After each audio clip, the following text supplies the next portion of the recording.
Pior é que Jesus tem um barco só para enfiar 12 pessoas diferentes no mesmo lugar. Ah, Jesus. Se a gente tivesse que lidar só com os nossos problemas sozinho, tudo bem. Mas Ele convida a gente para entrar no barco onde tem gente diferente da gente, que pensa diferente da gente. Gente que às vezes a gente tem vontade de enforcar e jogar para fora do barco. Gente que às vezes a gente tem vontade de entrar no mistério só para dar um tapa e fingir que vai sem querer. Ah, desculpa, eu estava no mistério. Aí tem nesse barco gente calma, gente agitada, gente que veio da profissão tal, profissão A, profissão B, gente que foi criada na família tal, outro que foi criado na família tal, um que foi criado com muito dinheiro, outro com pouco dinheiro. E aí Ele convida todo mundo e fala: querem andar comigo? Aprendam a andar juntos.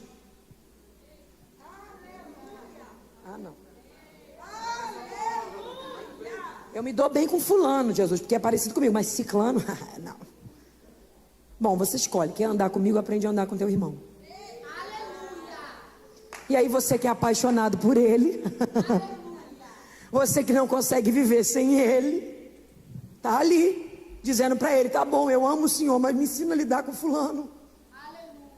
Aí tem dia que você olha para fulano e fala: eu não vou por causa dele. Mas se você não vier por causa dele, você também não encontra Jesus. Parece ou não parece com a nossa vida? No mesmo barco ele coloca pessoas diferentes e diz assim: convivam bem. Não podia ter feito um céu para cada denominação, gente. O homem é dono de tudo. Aí separa por lote, cada um que pensa de um jeito. Aqui a elite, aqui a galera mais ralé. Eu ia ficar na ralé, que eu adoro falar alto. Comer fora de hora eu amo. Esse negócio de muita etiqueta para mim não dá. Mas ele te convida a entrar no barco e fala: vem todo mundo junto. Imagina o povo mais elitizado para conviver com a gente. O povo que não fala alto e a gente... Você imagina, e aí Jesus está dizendo para ele: aprende a conviver com eles. Aí tem um mais agitado, um mais calmo, um mais nervoso, um mais tranquilo. Só que sem tempestade todo mundo é amigo. Barquinho tá indo, navegando, deslizando, tranquilo, e todo mundo é amigo. Facebook, Instagram, te amo, te amo. De repente começa vento. Tempestade. Barco quase vira. A água entra no barco, molha a roupa de um, roupa de outro. O vento tá batendo, começa a bagunçar cabelo. E aí, a personalidade da gente recebe um acento agudo. Porque o vento revela quem nós somos. Prova, Gabriela, prova. Jesus contou uma parábola dizendo: ó, tinha duas casas, uma edificada na areia, outra na rocha. Quem olha de longe é tudo casa, tá tudo igual, lindas. Até que correram os rios, vieram os ventos, desceu a chuva e bateu com ímpeto contra elas. E aí a casa que estava na areia caiu, e a que estava na rocha ficou. Se não tivesse vento, chuva e rio, como você descobriria onde estava o fundamento das casas? Nunca. Porque as tempestades, elas nada mais são do que para revelar quem nós somos. Não para Deus, porque Deus já sabe quem nós somos, para nós mesmos.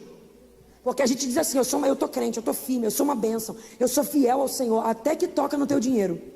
Você é o primeiro a não dizimar mais. Não, Jesus pode contar comigo em qualquer circunstância. Se Jesus tocar em alguém da tua casa, acabou Cristo. O vento revela quem você é e coloca um acento agudo na nossa personalidade. Imagina então, dentro desse barco, vento batendo, sua casa de cabeça para baixo, tudo virando ao contrário, ainda vem aquele irmão. Ai, Senhor. E aí Jesus fala: convive bem com ele. Ele não podia facilitar a nossa vida, ensinar a gente a lidar com as nossas tempestades sozinhos. Mas não, ele nos ensina e usa o nosso irmão para nos esmerilhar. Porque a Bíblia diz que o homem é como ferro que afia o outro. Então quando Jesus coloca uma pessoa difícil do teu lado, não é o diabo, é Jesus afiando o teu caráter. Não, Gabriela, minha mãe, a minha casa, o meu marido, a minha família, eu estou revoltada, eu vou embora. Jesus está afiando o teu caráter. Jesus está tratando da tua personalidade. Ele está te ensinando a ser mais humilde. Ele está te ensinando a descer a casa do oleiro. Ele está ensinando que não é tudo na sua hora, do seu jeito. Aprende com Jeová. Não acha que é o diabo te testando, não. É a mão do Eterno lapidando você.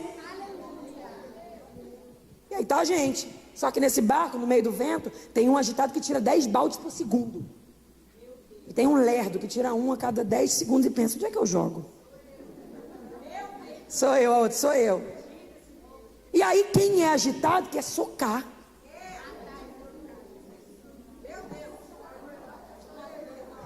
Vontade de pegar pelo pescoço e jogar para fora do barco. Sai agora. Só que deixa eu te contar uma coisa. A mesma voz que disse vem para você, disse vem para o teu irmão. Então quando eu falo mal dele, eu não estou falando mal dele, eu estou dizendo que Jesus foi incompetente quando chamou ele para estar aqui.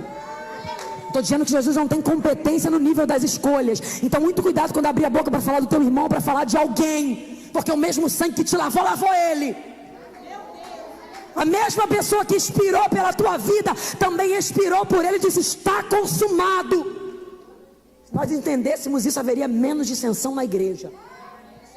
Porque no meio da tempestade, no meio desse barco, no meio desse mar, Jesus está ensinando uma lição clara para os discípulos. Quem é que resolve o problema? O agitado? A minha agitação para vento? Não. A minha calmaria, meus cálculos para o vento? Também não. Então perceba, você pode ser muito bom no que você faz, mas chega umas horas da sua vida que não tem como, vocês ficam todos iguais. Você pode ser mais habilidoso de um lado do que o seu irmão e ele é mais habilidoso do que o outro, mas chega uma hora que o vento vem e aí ninguém tem capacidade para nada. E aí tem uma pessoa que está dando uma lição dentro desse barco. Quem é? Tem um homem na popa. É ele mesmo, Jesus. Fazendo o quê? Ainda achou uma almofada, o bonito. Dormindo sobre uma almofada. Por quê? Porque se a minha agitação não para vento e a minha calmaria também não para, eu tenho que entender que aquilo que eu não tenho capacidade para resolver, eu preciso aprender a... Já fez tua parte? Já orou? Já apresentou a Deus? Já foi onde você podia ir? Já colocou tua mão? Já dobrou o joelho? Já fez tudo? Então aprende com Jesus. Se você não pode resolver, deita tua cabeça no travesseiro e dorme, porque quem te chamou para essa viagem te garante. Olha para quem está do teu lado e fala para ele, Jesus não é menino. Não, fala para ele, Jesus não brinca de chamado. Jesus não está te convidando para entrar para um desafio sem que a mão dele esteja sobre você, te dando todo o suporte que você precisa. Oh meu Deus! Tem alguém achando que Jesus brinca de fazer chamado. Tem alguém achando que Jesus convida a gente para largar as nossas coisas, para depois nos iludir no meio do caminho. Aleluia! Tem alguém achando, entenda uma coisa, já tinha uma aldeia em Gadara com um homem endemoniado, já estava acontecendo o reino espiritual, Jesus já tinha preparado para pisar lá, eles estavam do lado de cá, e Jesus já estava com o lado de lá pronto. Eu vim ser boca de Deus a alguém aqui hoje. Quando Jesus te convida a um desafio, o lugar aonde Ele te chamou para ir já está tudo pronto, só esperando você chegar. Ele não vai preparar, Ele não está preparando, já está pronto, só está esperando você colocar o pé lá e chegar. Você está com medo de quê? Você está achando mesmo que Ele te convidou a estar aqui para frustrar teus sonhos? Você está achando mesmo que Ele te convidou a estar aqui para te deixar ser envergonhada na tua casa? Você está achando mesmo que a tua família vai abrir a boca para dizer que você foi iludido? Deixa de ser bobo. Ao contrário, eles vão dizer, Jesus nunca enganou ela, e por causa dela agora eu vou ser crente, porque está acontecendo na vida dele. Oh meu Deus! Vento sopra e Jesus está aqui, ó, ensinando para os discípulos o que se faz numa viagem como essa. Gabriela, mas no meio do mar, no meio do vento? Porque você não entrou aí porque você quis, você foi convidado. Então eu vim dizer para você que se foi Ele que te chamou, descansa a tua alma, porque Ele garante a quem Ele chamou. Se foi Ele que te entregou o teu talento, se foi Ele que colocou isso na tua mão, se foi Ele que disse para você, pode vir que eu te respaldo, Ele se encarrega de proteger, de esconder, de livrar, de guardar, de amparar, de consolar a todos a quem Ele chama. Eu ouço a voz de Deus bradando aqui nesta manhã para dizer a alguém, se eu te chamei, eu te garanto, Eu abro portas que estavam fechadas. Eu preparo situações para te promover. Eu te coloco em lugares onde você não poderia estar, porque eu não brinco de fazer promessa. Quando eu vejo alguém que se dispõe e se entrega por causa do meu nome, eu tenho prazer de honrar essa pessoa. Quem me honra, eu o honrarei, diz o Senhor. Quem me honra, eu o honrarei, diz o Senhor. Descansa a tua alma, alegra o teu coração. Deita a tua cabeça no travesseiro e dorme, porque o Deus que te chamou, Ele está cuidando de tudo. Tudo. Oh, mistério. Remacanderevachúria. Dequiomandevachúrecandarábia. Gabriela, se você soubesse o vento que eu estou. Gabriela, se você soubesse a luta que eu estou vivendo. Gabriela, se você soubesse o levante do inferno contra mim. Eu não sei e nem preciso saber, mas uma coisa eu sei acerca da tua vida: o Deus que te chamou te garante. Se Ele te convidou para entrar, Ele não brinca. Ele está dizendo: eu vou te levar até o fim, eu vou te sustentar até o final. Qual é a tua garantia de que vai dar certo? O Deus que te chamou. Não tem a ver com a tua habilidade. Porque chega um momento da história que não adianta, pode ser muito bom de pescar de tudo, mas qualquer coisa que a gente faça não resolve esse problema que é maior do que nós, que foge da nossa capacidade. Chega um momento da nossa vida que algumas lutas, elas mostram a nossa impotência. Chega um momento da nossa vida que alguns cenários se apresentam e mostram o quanto a gente é pequeno. E esses cenários não são para a tua morte. Esses cenários são cenários que o Senhor permitiu existirem. Sabe para quê? Para que as pessoas percebessem que você não chegou porque você é bom, mas que você chegou porque alguém é por você. Eles chamam Jesus e falam: mestre, o Senhor não se importa que a gente morra? Mestre, mestre. Imagina o desespero deles. Mestre, mestre. E aí você vai começar a entender qual é o privilégio de estar nesse barco. Porque a Bíblia diz assim, ó: e ele, se levantando, repreendeu o vento e disse ao mar. E fez o quê? Qual é a diferença de dizer para gritar? Dizer é o que eu estou fazendo aqui, ó. Amém. E o grito? Amém. Você percebe que o grito amplia o alcance da voz? No grito, quem está mais longe consegue ouvir. E na fala, só ouve quem está? Ele não gritou ao mar, ele disse. Porque você vai começando a entender o privilégio de estar nesse barco. Você passa a luta que ninguém passa. Abre mão de coisas que muitos não abrem. Sente na carne a guerra vindo contra você. O diabo afronta você. Você fala: Senhor, eu vou morrer. E quem está na areia olha e fala: meu Deus, coitado de fulano. E fulano só sofre. Que luta a vida dela. Deixou tudo. Vou te falar, coitada. Só que isso aqui é privilégio só de quem está no barco. E ele disse: cala-te. O alcance da voz só é dado a quem está perto. Você até passa o que eles não passam, mas você também ouve o que eles não ouvem. Aleluia. Remanachúria andarábia. Você dobra o teu joelho de madrugada na tua casa. Antes que você dobre, a presença do Senhor já está lá. Você passa o que ninguém passa. Você vive guerra que ninguém vive. Mas veja o privilégio que você tem. Quando a coisa aperta lá, é no teu portão que eles batem, porque eles sabem que você ouve o que eles não ouvem. Pertinho, ele diz: cala-te, aquieta-te. E a Bíblia diz que o vento cessou. Gente, mas espera aí, vamos lá. Eu não estou falando de... Eu estou falando de um fenômeno da natureza, como furacão, tempestade, etc., que não para de uma hora para outra. Você pode olhar isso. Terremoto. Como é que um terremoto para? Ele tem que descer da escala 4 para 3, para 2, para 1, para 0. Como é que um furacão para? Você consegue botar alguma coisa na frente de um furacão? Não, você tem que esperar ele E você te desvia dele, para que uma hora ele perca a força, porque ele vai parando gradativamente. Só que eu estou falando que Jesus disse assim, ó, para. O que a tempestade fez na hora? Ela estava no grau máximo. Ela não desceu de escala, ela fez isso, ó, imediatamente. Isso é normal? Não. Mas para a galera do barco, que Jesus convidou para renunciar a coisas, para ouvir o que ninguém ouve, ele também convidou para ver o anormal se tornar comum. O que está acontecendo ali não é normal, Jéssica. Mas a galera do barco foi chamada para isso, para viver normalmente o que as pessoas acham sobrenatural.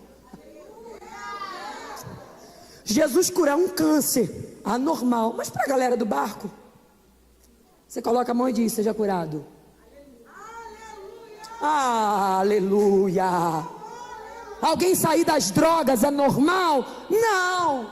Mas para a galera do barco, levanta a mão e diz: Jesus vai tocar no teu sangue. Emanacandarábia. Eu sou de um tempo, eu não sou muito velha, mas eu sou de um tempo aonde a pessoa saía do médico com um laudo e não ia para outro médico, batia na porta do círculo de oração, porque sabia que lá tinha mulher de Deus que ia colocar a mão e orar, e a enfermidade ia embora. Jesus convidou a igreja para isso, para viver o sobrenatural no dia a dia. Jesus convidou a igreja para o sobrenatural ser normal para nós. Me explica isso, Gabriela. Explica você ir no mercado, normal, mas chegar lá, Deus te dá uma revelação com alguém. É você estar levando seu filho na escola, normal, mas chegando lá, tocar em alguém, e esse alguém receber a cura por causa de você. Gabi, isso é bíblico? Claro que é. A Bíblia diz que Pedro, quando ia sair na rua, para fazer o quê? Para andar. Tem algo mais normal do que andar, gente? Andar é tão normal para nós que andamos, que você não sabe nem quantos passos você dá num dia. Até para escovar o dente, você levanta da cama e anda. Só que Pedro ia fazer o que a gente faz todo dia, andar, Jéssica, andar. E a Bíblia diz que quando as pessoas sabiam que ele ia sair na rua, sabe o que eles faziam? Colocavam os doentes na rua. Por quê? Porque enquanto Pedro andava fazendo normal, aonde ele passava, a sombra dele. Aleluia. Não é mais tempo de viver só 2 horas de culto. Essa unção que está aqui quer te acompanhar para a tua casa. Aquele principado que está lá tem que entender que você não é mais o mesmo. Quando você pisar naquela porta, o inferno tem que olhar e dizer: chegou diferente, está carregando uma graça diferente, está com uma autoridade diferente. Não, a gente não tem que ter medo do inferno, tem que ter medo do diabo. O diabo falou, ele pode falar o que ele quiser. Quem determina a história da minha vida é o Senhor. Jesus te chamou para viver o sobrenatural. Por isso que você vive tanta guerra. É por isso que as pessoas falam tanto sobre você. Deus me manda dizer isso a alguém. É por isso que tem tanto levante, tanta afronta. Você pensa assim: Deus, parece que a minha luta é maior do que de todo mundo. É porque Ele quer manifestar o sobrenatural a você de um jeito que nem você vai entender. Isso aqui é uma palavra específica a alguém. Tem um memorial de oração na tua trajetória. Alguém que veio antes de você fez orações acerca da tua vida. Jesus. Alguém que veio antes de você apresentou você no altar do Senhor, dizendo: Deus, eu quero que seja assim, assim e assim. E essas orações chegaram a Ele, Macandarábia. E Ele está dizendo: você não está entendendo por que a tua guerra é tão grande, por que dói tanto em você, na tua carne, é tanta renúncia. Ele está dizendo: é porque eu te escolhi para manifestar o sobrenatural através de você. Eu vou trazer aquilo que os homens não estão acostumados a ver, mas eu vou fazer na tua vida. Eu estou sentindo tanta graça de Deus aqui. Decamando revachúria. Eu estou sentindo graça que responde aqui hoje.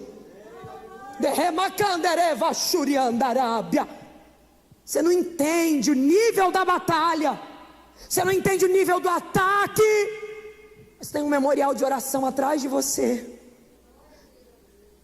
E o inferno, quando ouviu essas orações acerca da tua vida, ele disse: se eu não paralisar ele vai ser um perigo para a gente.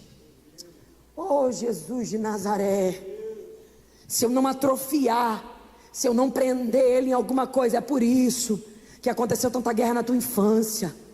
É porque ele luta com você desde sempre. Oh, é por isso que aconteceram situações que você diz: por que Deus permitiu que acontecesse comigo? Estou sentindo tanta graça de Deus aqui. É que me oudo comanderevácia. Parece que o inferno o tempo inteiro estava com a arma apontada contra você. Mas eu vim te dizer uma coisa: o que ele achou que era para o teu mal, Deus vai transformar em bem na tua vida.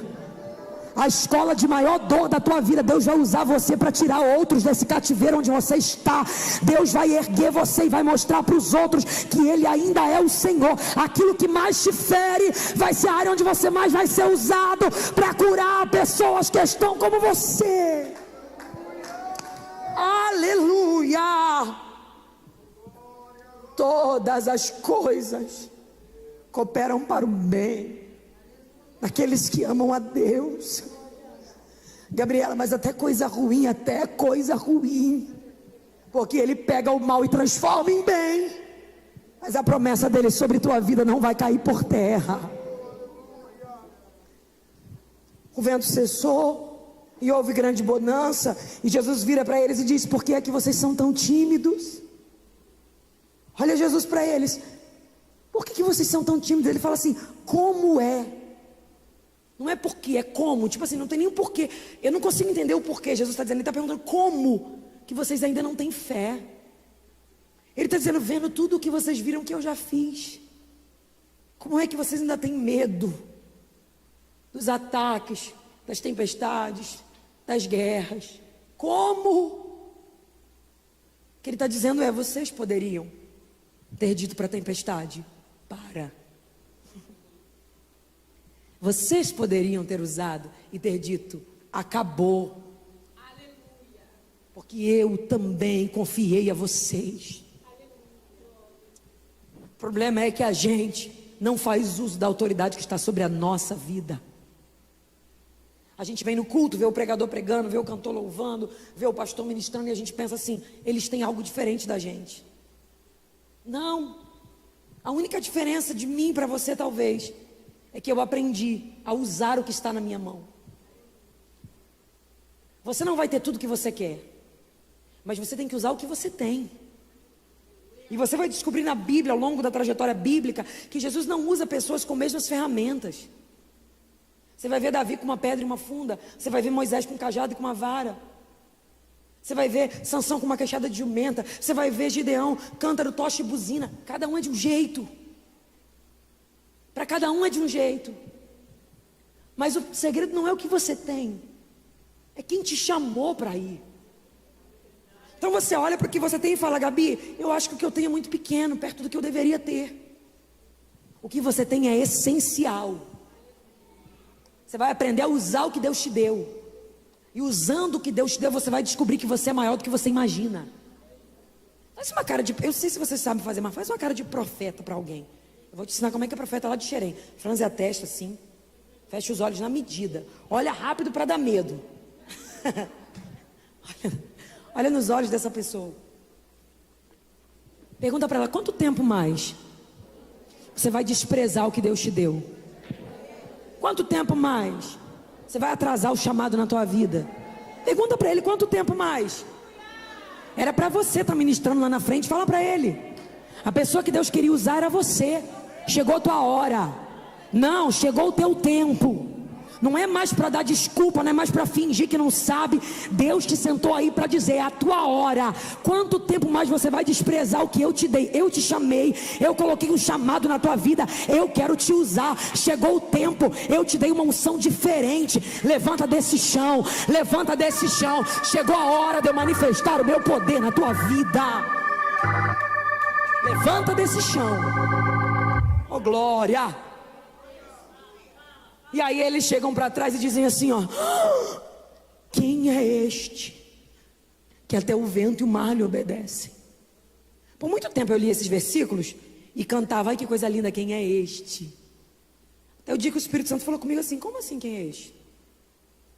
Quer dizer que anda comigo, come comigo, vê milagre acontecendo, sobe monte comigo e não sabe quem eu sou? Quanto tempo mais vocês vão caminhar comigo sem me conhecer? Eu falei, meu Deus, é possível estar na igreja sem saber quem Jesus é. Os discípulos estavam andando com ele. É possível ter carteirinha de membro, vir no culto, dar glória, falar mistério, rodar, pular, cair, mas não conhecer o Jesus desse mistério. E o que te mantém aqui não é o quanto você fala em línguas. O que te mantém aqui não é o quanto você roda. E olha que eu gosto, tá? Muito. O que te mantém aqui não é o quanto você consegue. Não. O que te mantém aqui é o quanto você o conhece. Porque o conhecimento sobre quem Ele é me faz entender que pode tudo cair do meu lado. Eu sei quem Ele é. Lembra de Jó? Tudo virando de cabeça para baixo. Ele disse assim: eu sei que o meu Redentor vive e que por fim se levantará a meu favor. Ele está dizendo, está dando tudo errado, mas eu o conheço. A vida virou de cabeça para baixo, mas eu o conheço. Aleluia. E aí, quanto tempo mais você vai vir no culto sem conhecê-lo? Gabi, como é que eu faço para conhecer a Ele? Você tem que permitir-se deixar Ele tirar o que precisa ser tirado, deixar Ele amassar onde tem que ser amassado. Não é fácil, tá? Não é. E você vai perceber que quanto mais Ele quiser te usar, mais você vai ter que ser amassado. Você vai perceber que quanto mais Ele quiser te promover, mais Ele vai exigir que você deixe. Não é fácil. Quanto mais Ele quiser subir com você, mais Ele vai perguntar: o que você tem coragem de deixar? Gente, Jesus precisava pedir para Abraão levar o filho dele. Abraão já tinha deixado família, parentela, terra, tudo para ir para um lugar que ele nem conhecia. Mas o Senhor queria mostrar-se como Jeová Jireh, o Deus da provisão. E para eu conhecer o Deus da provisão, eu preciso primeiro viver um nível de perda. Porque o menino não morreria no altar. O menino morreu em Abraão quando Deus pediu. Para ter coragem de levar, não levou vivo, levou com ele já sabendo, está morto. Eu já entreguei, já está entregue. Aleluia! Aleluia! Mas por que viver esse nível de perda que dói tanto? Para que ele descobrisse quem é o Jeová Jireh, o Deus da provisão. Deus permite algumas faltas para se manifestar como Jeová Jireh. Deus permite algumas guerras para se manifestar como Jeová Shalom. Aleluia, o Deus da paz. Deus permite algumas enfermidades para se manifestar como Jeová Rafa, o Deus que cura. Aleluia. Você consegue entender isso? Você precisa conhecê-lo. Eu não estou falando de vir na igreja, estou falando de conhecer o Deus da igreja. Sabe por que ele permite uma tempestade? Para que os discípulos que disseram: quem é este? Descubram que Ele é o Deus que consegue fazer o impossível sem precisar da ajuda e da opinião de ninguém. Sabe por quê? Porque do outro lado tinha o quê? Um endemoniado. Prendiam com cadeias, ele se soltava. Morava em sepulcros. Tem noção disso? Prendiam ele em cordas, ele rasgava, quebrava tudo. Ninguém detinha aquele homem. Até a hora que Jesus pisou. Jesus só colocou o pé para fora do barco. Quando ele colocou o pé para fora do barco, o endemoniado veio correndo de onde estava. Jesus gritou ele. Jesus só pisou na terra. E é assim, quando ele pisa, a presença dele toma todo o ambiente. O endemoniado que estava lá no sepulcro foi avisado, a presença chegou. Aleluia! E junto com ele, 12, que não eram mais rasos, 12 que venceram tempestade. Aleluia! E junto com ele, 12 que experimentaram o sobrenatural acontecendo. E junto com ele 12 que ouviram ele falando quando ninguém mais ouviu. Então essa luta que você está vivendo agora é uma preparação para a grande obra que está te esperando. Será que você entende que o que você está passando não é à toa? Tem uma grande obra que vai acontecer ali na frente. Oh, mistério! Tem um grande manifestar do céu para acontecer. Tem uma coisa extraordinária de Deus já está te esperando. E é por isso que essa tempestade está aí soprando desse jeito, para que você seja experimentado no meio dela.